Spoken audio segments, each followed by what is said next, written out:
9 Golden Age stars who ended up homeless.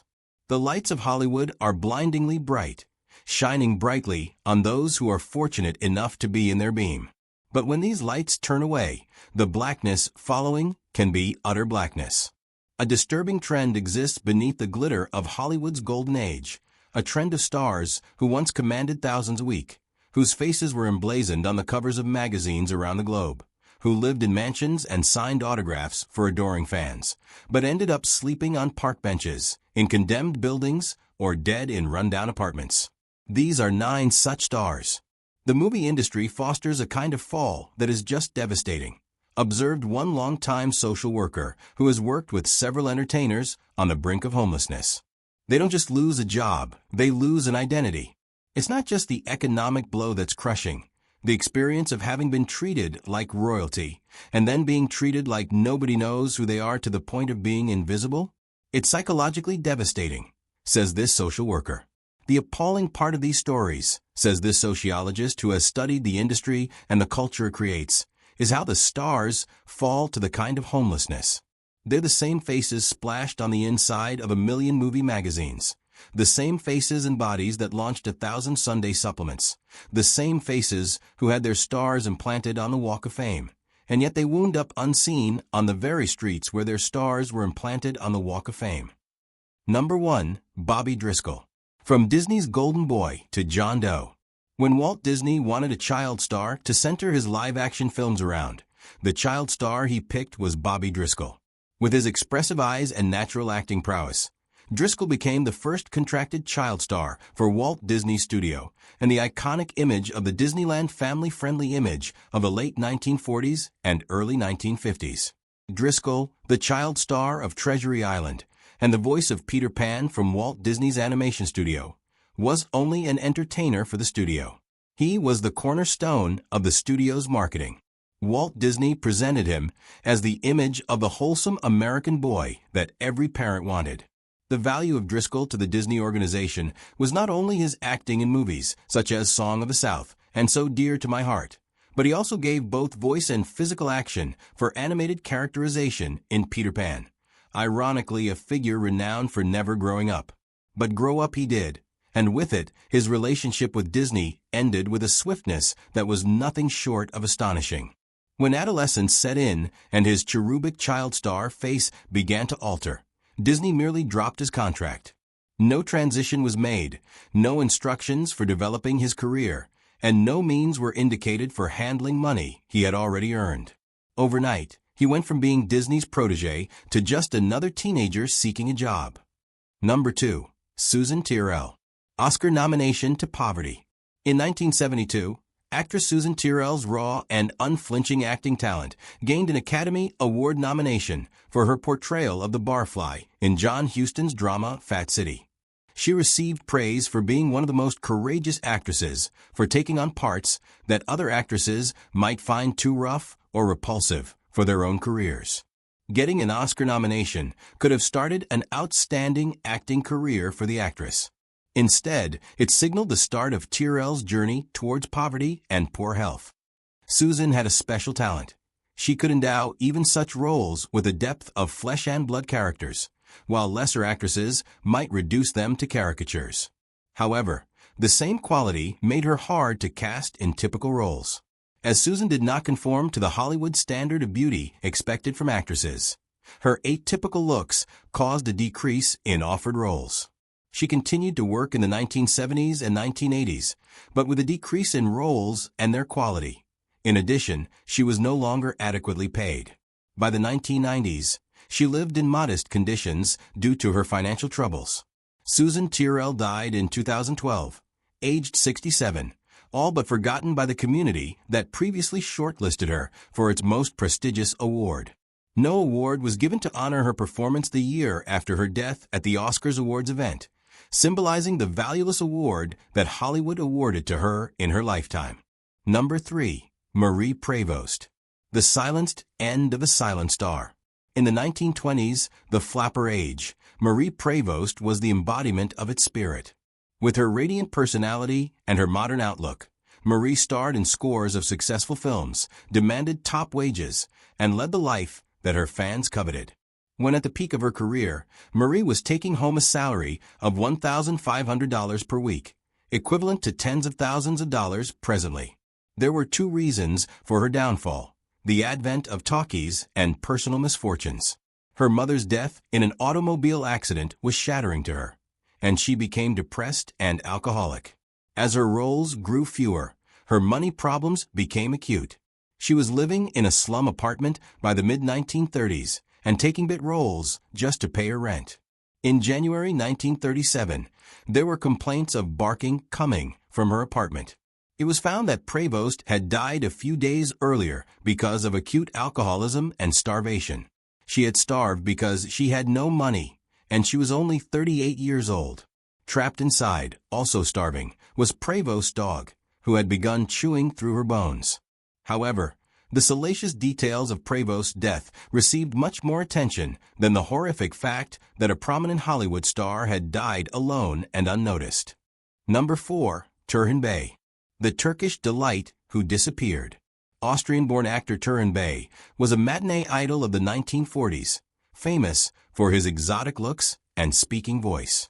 In http://free dirty porn pics movies, http://free adult videos, http://free anal sex vid, http://free gay porn videos, http://free free porn videos, http://free XXX porno pics, http://free naked videos, http://free porn moviesks, http://free nude movies, http://free naked, http://xxx free movies moe/adventure movies, and http://free naked movies, http://free naked pics, http://free naked videos, http://free porn moviesks, http://free. When the war concluded and more conventional leading men were able to return, Bey's chances dried up quickly. In 1953, he made the peculiar choice to quit Hollywood of his own volition and move back to Vienna. What happened to him is far from a star's public decline, but rather his complete effacement.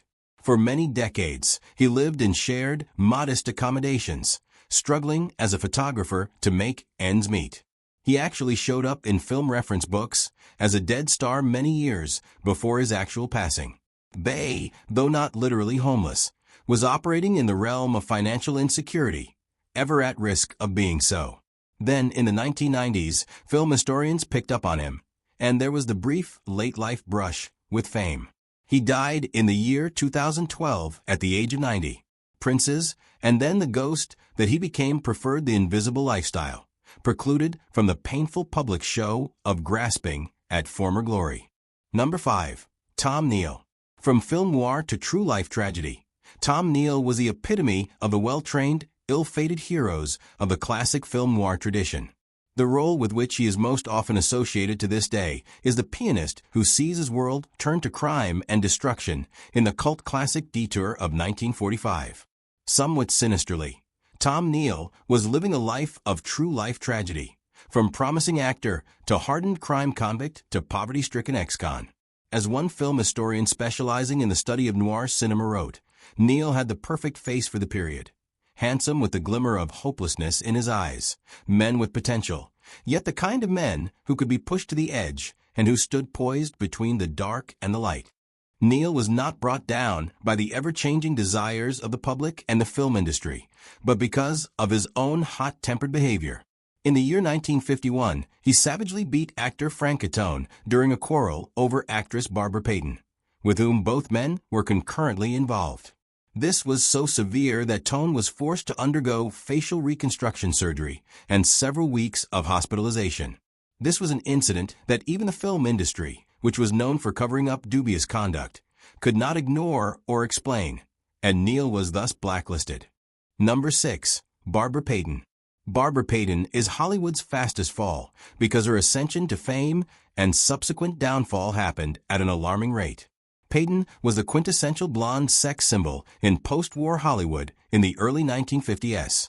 With her breathtaking features and undeniable charisma, She was signed to a contract by the prestigious Warner Brothers, and everything seemed set for the young actress to reach the pinnacle of her profession in the movie Kiss Tomorrow, Goodbye opposite James Cagney. However, that promise fell apart almost right away. Peyton became embroiled in a well-publicized and violent love triangle with Frank Catone and Tom Neal, offering enough scandal that the film studios of the time, especially when it came to actresses, found unacceptable.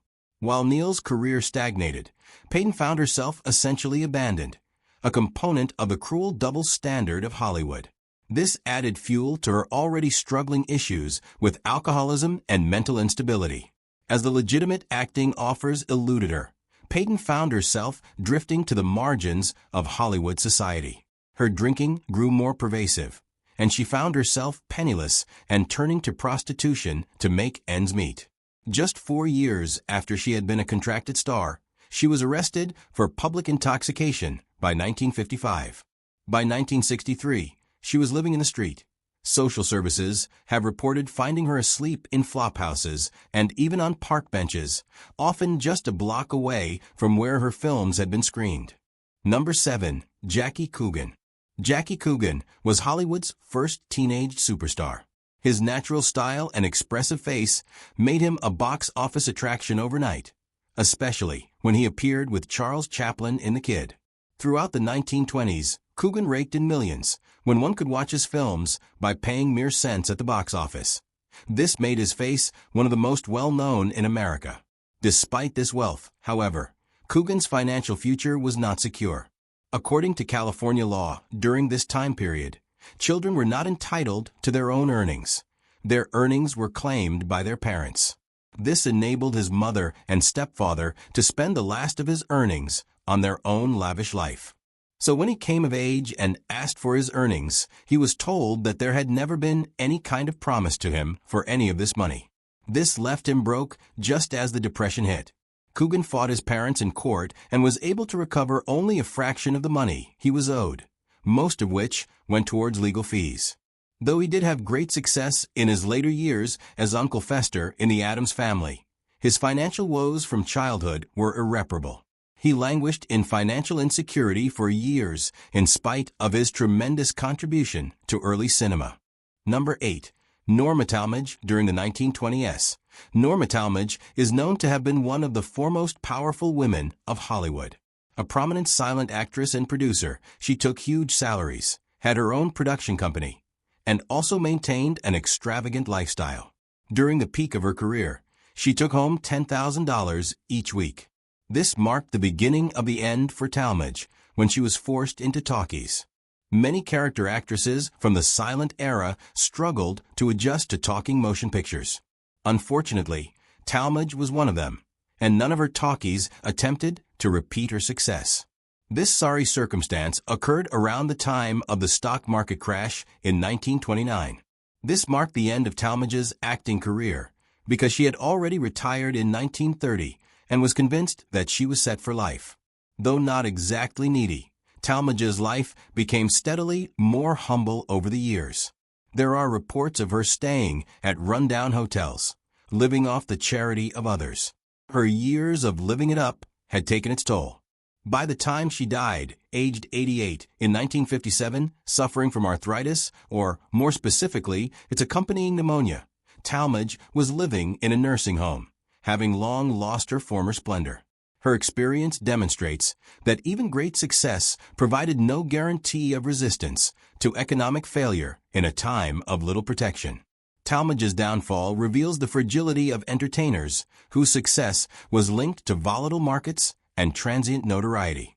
Number 9. Henry Gibson. Henry Gibson was a known and loved presence in the American entertainment scene for many decades. He may best be remembered for his poem reciting character in the TV show Rowan and Martin's Laugh-In, or his movie performances in Nashville and the Blues Brothers. Gibson was the quintessential character actor, never really a lead, but always a presence in the American entertainment scene in the 1960s and 1970s. During the 1980s, Gibson began experiencing issues related to his mental well-being when the job opportunities he had been experiencing began to diminish. As his mental state declined, so did his access to a stable source of income, leaving him susceptible to issues of housing instability. He cycled in and out of different transitional facilities, psychiatry facilities, and housing arrangements. The 1990s saw the disappearance of Gibson from the public environment. His former colleagues lost contact with him, and fans did not easily recognize the face that had shown up on television screens every week. Although he received more regular care and even started his own revival with modest success during the early 2000s, the period of turmoil made its mark on him. Gibson died in 2009 at 73 years of age.